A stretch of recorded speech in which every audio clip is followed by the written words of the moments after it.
Okay. Now, let us see the level shift PWM technique. Okay. So, we have covered the phase shift PWM and now we will see the level shift PWM. In level shift PWM, the carriers for each cell are identical. Okay. Normally, they are all identical. Some types of LS PWM exist with carriers non-identical, but let us start these carriers being all identical, but they are all vertically phase shifted or vertically shifted from one another. So, you have one carrier here, second carrier here, third carrier here, fourth carrier, like that. And that is why the term level shift comes. It is a level shift PWM. So, you can see, so these are the, for example, the carriers, okay, carrier 1, carrier 2, carrier 3, carrier 4, where the modulating waveform is shown like this. It is spanning like between minus 0.5 and plus 0.5, and the carriers are also like vertically shifted from one another. Okay. So, the fundamental voltage, like before in phase shift PWM, the fundamental voltage from each cell gets added up, because basically it is a series connection of edge bridges. So, the fundamental voltage is by its connection itself will get added up. Now, let us take the same example as before, take the example of the 5 level CHB, and for a 5 level CHB we will need 4 carriers, okay, L minus 1, 4 carriers, and these are shown here with the different colored carriers in this diagram. So, what is the height of each carrier? The height of each carrier, if suppose the total height of the modulating or the reference wave is 1, then the height of each carrier is 1 by 4 or 1 by the total number of carriers used. So, it is 1 by 4 is equal to 0.25. So, which means that if this is the modulating waveform, its total height is 1, then the height of each carrier is 1 by 4 or 0.25. Basically, the idea is that the carrier should span the entire waveform. So, the waveform is here and the carriers are spanning throughout the waveform, okay, because ultimately you see we need to produce the sine wave, and if we do not have the pulse width modulation, we cannot produce the variable voltage which are part of the sine wave.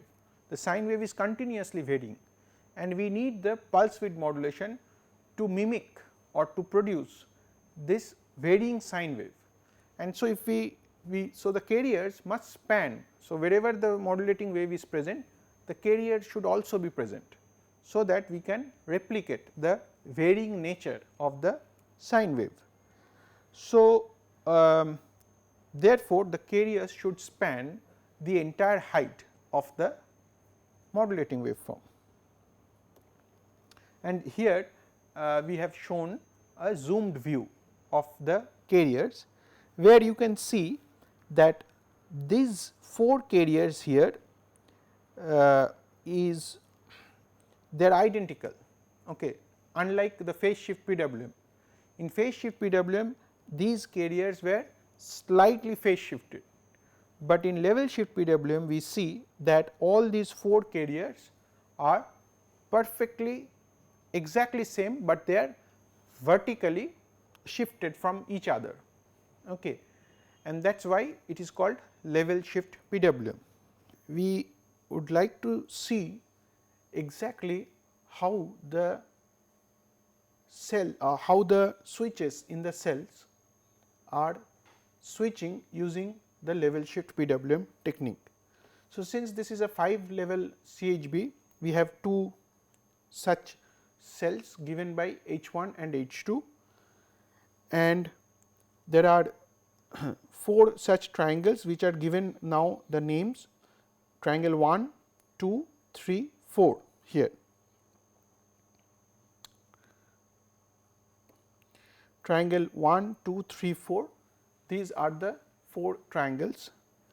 Now, this green waveform is the reference waveform, and what is the logic?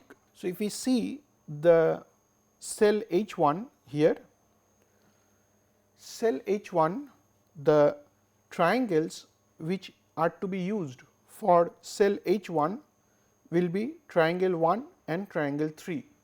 These two triangles will be used to switch the 4 switches for cell H1, and for H2, that is this cell, for this lower edge bridge we will use V triangle 2 and V triangle 4. So, these two outer triangles we will use. If we had another cell H3, then we would have used 2 sets of more triangles, one here, another here, okay. And of course, the modulating wave will increase. So, what is the logic for switching the 4 switches inside H1? The logic is given here in this table.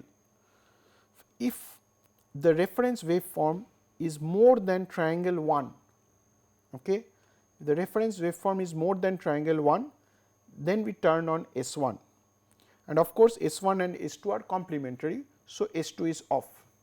So, this is the logic for S1. If VRF is greater than V triangle 3, then S4 is on and S3 is off. Okay. So, of course, by seeing these two logic, you can understand that if VRF is here, for example, here, if VRF is in this position, then S1 is sometimes turning on and sometimes turning off, because VRF is sometimes more than triangle 1 and sometimes less than triangle 1. But VRF is always more than triangle 3. So, during this entire position, during this entire portion of the waveform, S4 will be completely turned on. So, this is how we get the switching status of all the 4 cells, all the 4 switches in the H bridge H1. Similarly, here also you can follow the same logic, and here you can see that when the reference waveform is here, then S1 is completely turned off, while S4 is sometimes turned on and sometimes turned off. Similarly, the same logic can be replicated for H2, which is shown here.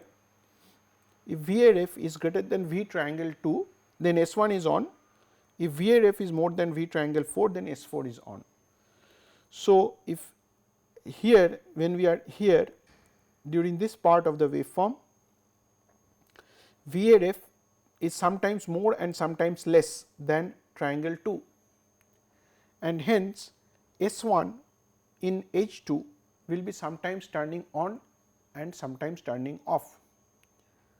But for H1, during this part of the waveform, for H1, what will be the condition of the switches? We see that for H1, VRF is more than V triangle 1. So, the switch S1 in H1 during this portion of the waveform is completely turned on. So, we can see here that if I see switch S1, then here it is doing this on off, and then S1 completely is turned on here. Okay. S1 becomes completely turned on, this portion here, because S1 in H1, that is what I am saying, S1 in H1. So, this is S1 in H1. Here it will be sometimes turning on and off, that is doing the pulse width modulation, whereas during this portion of time VRF is more than V triangle 1, that is VRF, this portion is more than triangle 1. So, it has been completely turned on, and during this portion of time,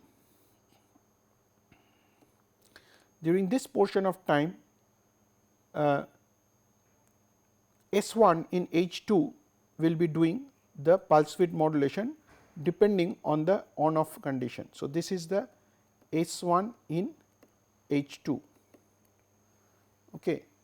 Whereas in this portion S1 in H2 will be completely turned off. So, it will be turned off at the lower portion. So, you can see here how the voltage of the cells are getting cascaded and how they are supporting each other one over the other, and this way if there is one more cell, then there will be one more triangle here and one more triangle here, and then you will see that for one it is like this, and then the second one will be like this, the third one will be like this. In this way they cascade one over another. So, the level shift PWM. So, let us take an example just like the previous one. Assume that the carrier frequency is 20 kilohertz. Okay. Now, the harmonics at the output in level shift PWM will appear at 20 kilohertz, that is 400 times the fundamental. Now, the carrier frequency here is itself 20 kilohertz. So, note the difference between phase shift PWM and level shift PWM. There the triangular frequency was, or the carrier frequency was less, 2 kilohertz, because it was equal to the switching frequency of the device. Here the carrier frequency is 20 kilohertz, it is much higher. However, the average switching frequency will be still 2 kilohertz or same as phase shift PWM. We will see that. So, let us see that if the carrier frequency is 20 kilohertz, then the harmonics will reside at 400 times the fundamental, but the switching frequency of cells will vary. On an average, cells will switch at 20 kilohertz divided by 5, because there are 5 number of cells. So, it will come around 4 kilohertz, and on an average devices will switch at 4 kilohertz divided by 2, that is 2 kilohertz. Okay. So, the device switching frequency in both cases remain the same, but in phase shift PWM the carrier frequency is equal to the device switching frequency, and in level shift PWM the carrier frequency is equal to the effective output switching frequency. So, that is what this slide shows. So, let us take and see this example, that for example, we have 5 cell CHB and we are taking the level shift PWM strategy, and the output of each cell is shown here. So, for example, the output of cell 1 is something like what is shown here, output of cell 1. Okay. Why the output is looking like this? This is because see, as I have told you earlier, so this is the sine wave I am trying to produce like this one. So, cell 1 is kind of like taking the responsibility of producing one part of the waveform. So, cell 1, say for example,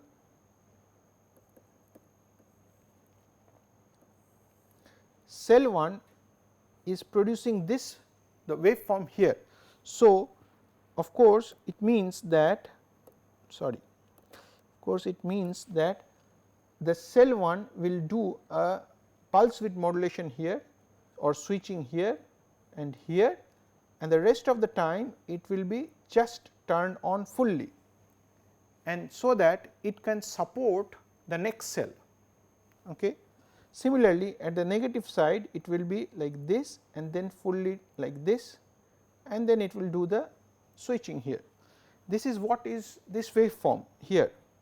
You can see this is the switching area, and then it is clamped, cell 1 is clamped, and then again the switching, same like this here.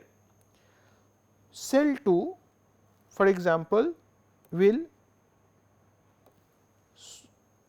is taking this part of the waveform.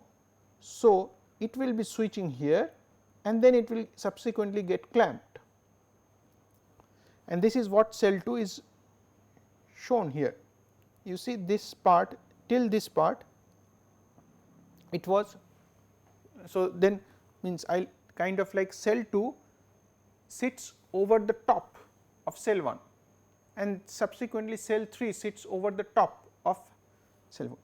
So, in this way you can see, for example, cell 5 does not switch here, it is just 0, because it was waiting for cell 1, cell 2, cell 3, cell 4 to come up to that topmost region here, and then it is switching there.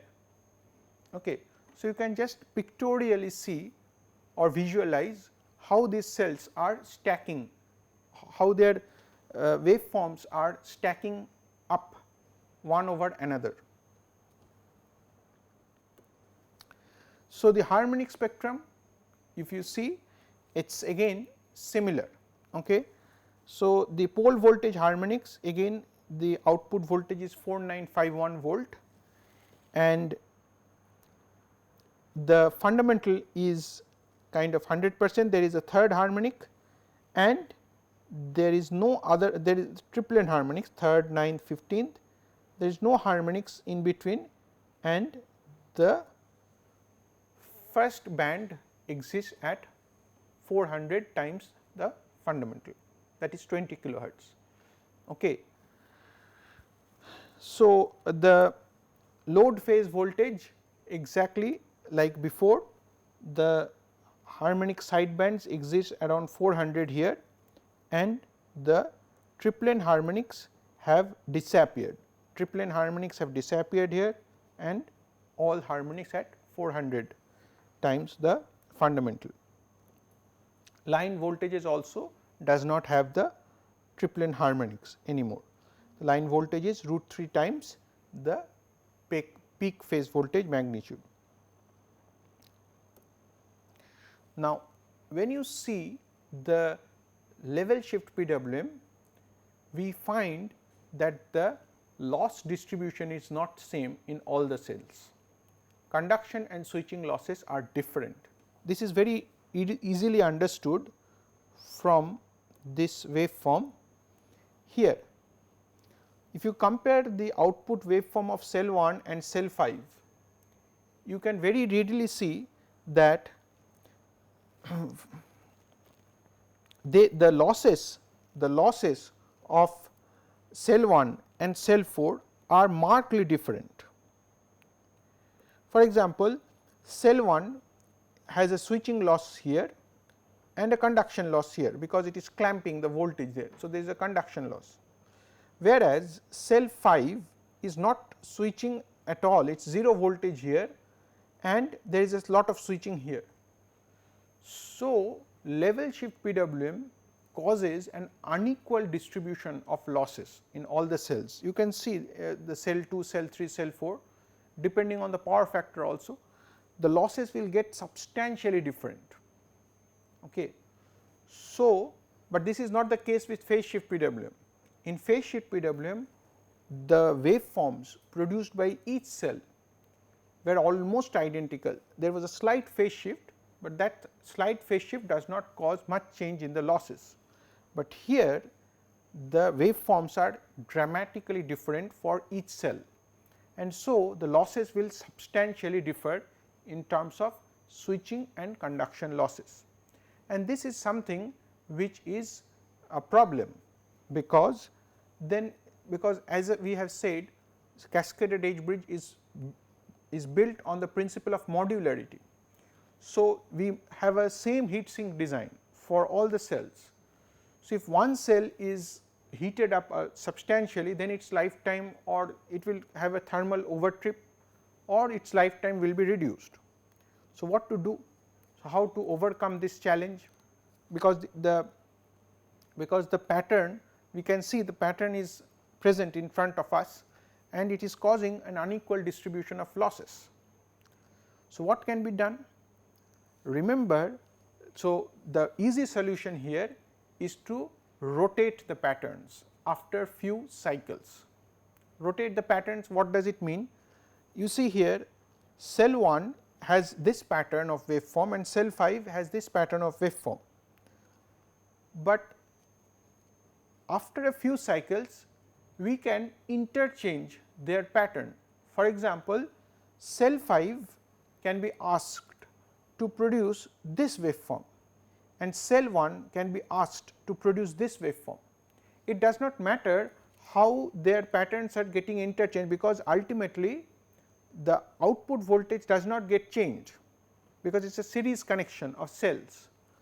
So, if I ask cell 5,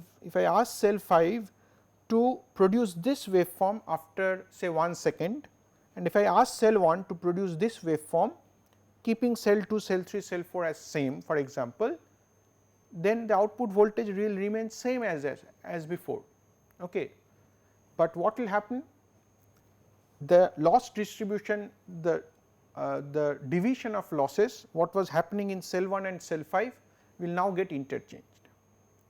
So, if we go on doing this rotation of pattern, say I ask cell 1 to take this pattern for 1 second, and then after 1 second I ask cell 1 to take this pattern, after 1 second I ask cell 1 to take this pattern and then this pattern and then this pattern, then over say 5 seconds I have asked cell 1 to go through all these patterns, so that the loss distribution becomes same for all the cells.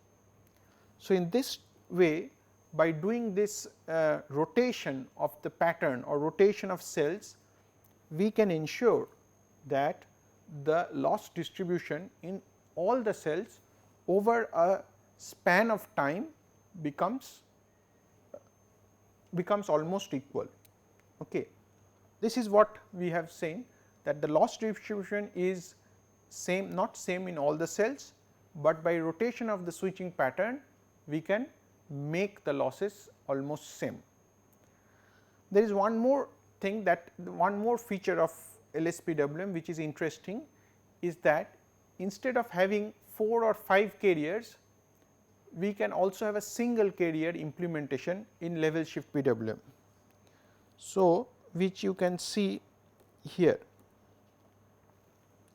single carrier implementation.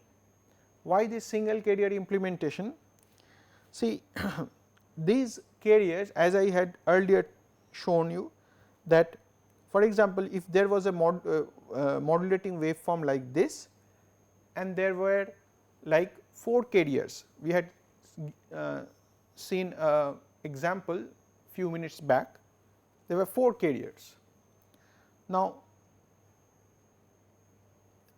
this 4 carriers, instead of using 4 carriers, we can use only 1 carrier, okay, like this one here. This is the only a single carrier which can take care of this modulating waveform.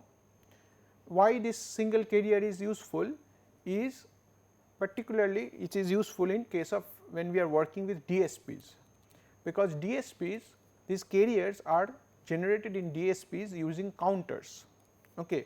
Up down counter will create a sawtooth waveform, no sorry, the triangular waveform, and only a up counter or only a down counter will create a sawtooth waveform.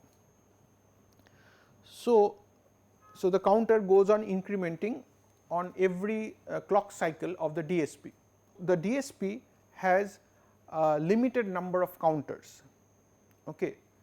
Say modern DSPs are actually having a lot of counters. Modern DSPs can have 6 independent counters, but earlier days they had only one counter, for example, one or maybe 3 counters. So, it was useful to have this the implementation of LS PWM using only one carrier. Then the one counter of the DSP was good enough to do the LS PWM. So, when we use a single carrier, then what we do is we have to bring the whole modulating waveform inside one carrier, and this is shown here, this middle waveform. So, if we have this waveform, if I draw the carrier, say if I draw the carrier, for example, this is the lowest carrier, okay. This is the lowest carrier.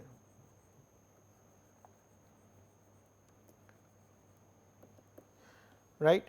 So, whenever, so if I want to implement, these are the 4 carriers, here there is a second carrier, third carrier, and then the fourth carrier, not shown here. So, we are not going to use these 4 carriers, but instead we will be using a single carrier. Okay. So, if I have to do it, what I have to do? I have to bring the modulating waveform inside the carrier. So, how do I bring that? So, wherever the modulating waveform is crossing the carrier, we actually bring it inside the carrier by doing a shift. Okay. So, for example,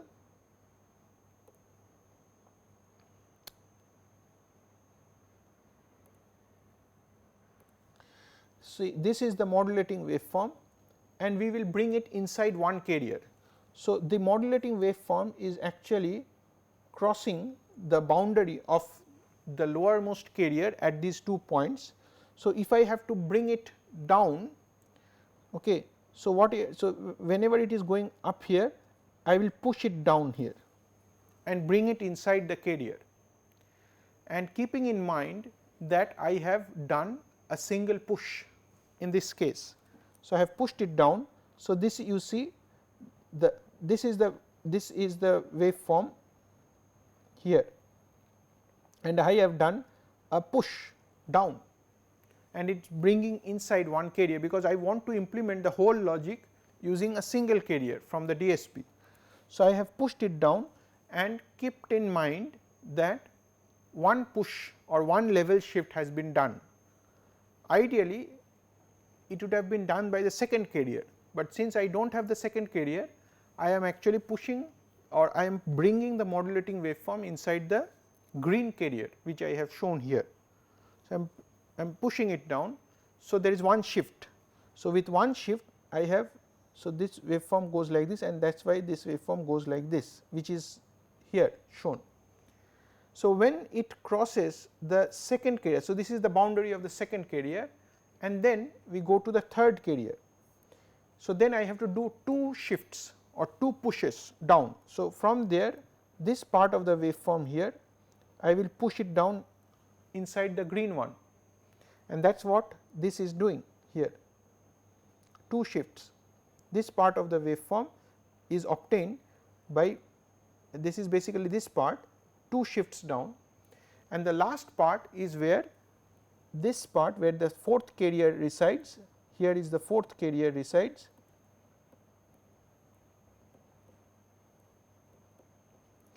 Here is the fourth carrier. So, the whole part of this waveform whole part of it, this part here will be fully pushed down inside the green one. That is what this push has done. This is the shifted waveform. Okay. So, I have pushed this whole thing down, so that now this is the new modulating waveform, and this modulating waveform will be compared with the carrier like this, which is this carrier here. Okay. So, the new modulating waveform is like this here.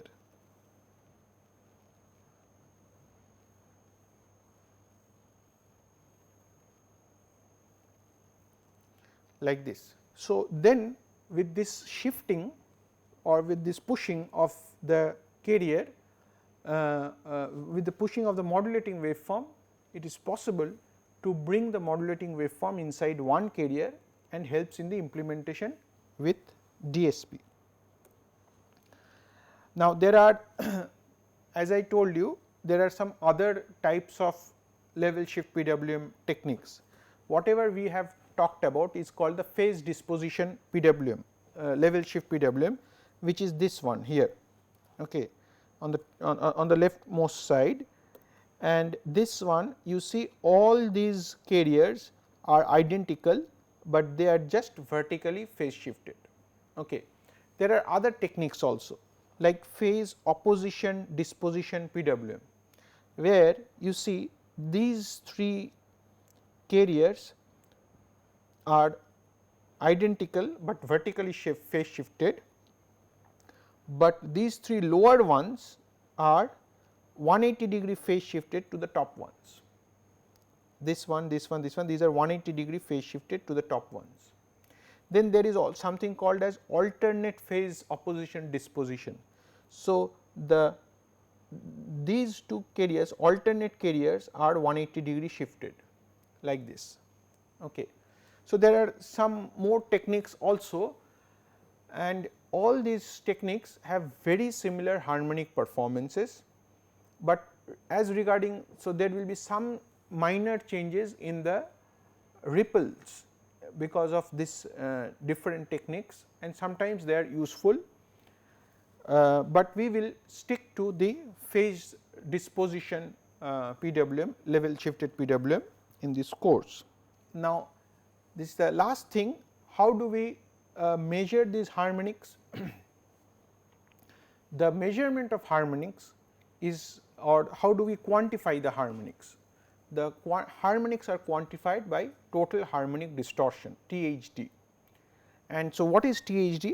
THD is the ratio of the RMS value of all the harmonic components to the RMS value of the fundamental. So, this is the definition of THD. So, you see the contribution of all the harmonics divided by the contribution of the fundamental.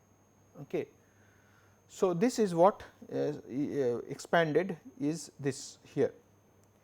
Now, although THD is an important parameter for voltage source converters, but it is not the most accurate depiction of harmonics.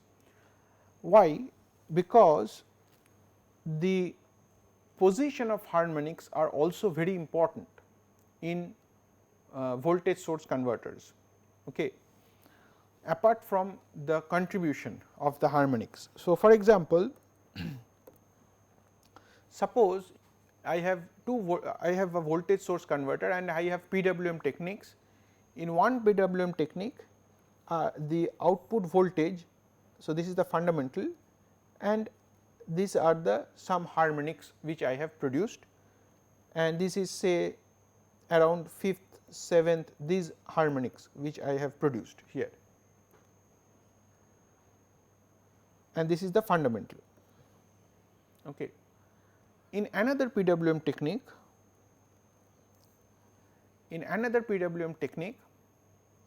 say this is the fundamental, same as before I have produced, but I have produced some harmonics here which is say at 1 kilohertz, or like about not 1 kilohertz, I will say around 30th harmonics, around 30th for example. But the amplitude of these harmonics are more than the amplitude of this one. Okay. If you now do the THD, okay, if you now do the THD analysis of this, you will see that THD is more here and THD is less here. Okay. THD is more because the 30th harmonics, the amplitude of those harmonics are much higher, whereas the THD is less because these are harmonics having less amplitude, although they are very close to the fundamental. In the second case, there is no harmonic which is close to the fundamental. Now, if you go by the definition of THD, of course, we want the THD to be as less as possible, then we are close to the fundamental. Harmonic contribution is less, if THD is less, the harmonic contribution is less, whereas if THD is more, the harmonic contribution is more. So, we will say okay, let us choose this one, but actually this is not good, because the lower harmonics, the 5th, 7th harmonics, these are more detrimental, okay. These are more problematic. For example, 5th harmonic, 7th harmonic causes 6th harmonic torque pulsation in the induction motor. Okay. So, this is never a good idea, because although the amplitude of 5th and 7th are small, but they are very close to the fundamental, and this closeness is something which must be avoided. In the second case, we have harmonics around 30th, and they can be relatively easier, they are easier to filter out by choosing a cutoff frequency, whereas for 5th and 7th it is very difficult to filter them out, or we need a very big filter. So, this 30th harmonics are relatively easier to filter out. So, therefore, this harmonic spectrum, the converter which produces voltage and whose harmonic spectrum is like this is the one which must be chosen, and this should be avoided, this should never be used, okay, or as far as possible try to be avoided. This must be avoided, this one, and this is better. So, therefore, THD is not an accurate depiction of harmonics from voltage source converter. Instead, we use weighted THD. It is a more suitable, where the weight of the harmonics have a role to play, that is the position of the harmonics. Okay. So, therefore, the higher it goes, lesser is the contribution. Okay. So, if H is high, then the contribution of that harmonics goes down, because it can be easily filtered out, for example, by the inductance of the motor. So, weighted THD is actually a more suitable description. So, when you compare voltage source converters in terms of harmonic performance, weighted THD is a more suitable expression.